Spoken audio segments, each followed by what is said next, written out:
Good evening everyone. So we would like to introduce our product and it's called Object Sensor Blind Stick. So this product is commonly used for blind people to help them to navigate their route or to navigate the object around them. So this stick has a built-in sensor that can detect the object around them. Wait lang. Go!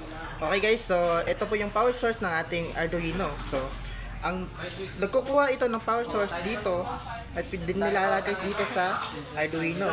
So, in case na madubat po tayo, meron din tayong charging port. So, pwede tayong maka-charge kahit saan, basta may dala tayong charger. At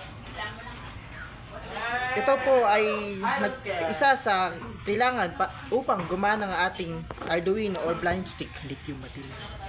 At meron din itong battery na lithium para sa chargeable.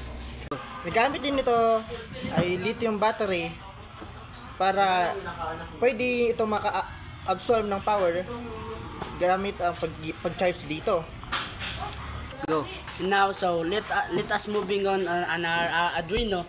So ang Arduino po namin ay ito naman po ay tinatawag na Arduino. So Arduino ay siya po ang nagko-connecta sa lahat.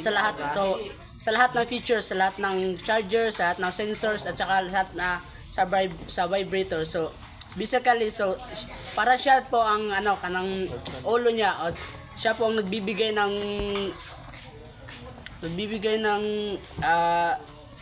buhay sa aming product.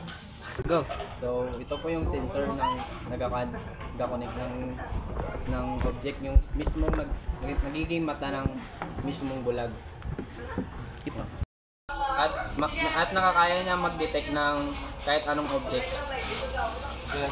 Tulad ng mga bagay, mga ganito, cellphone, Bato. mga bato, ganyan, mga bagay, mga bakal, ganyan.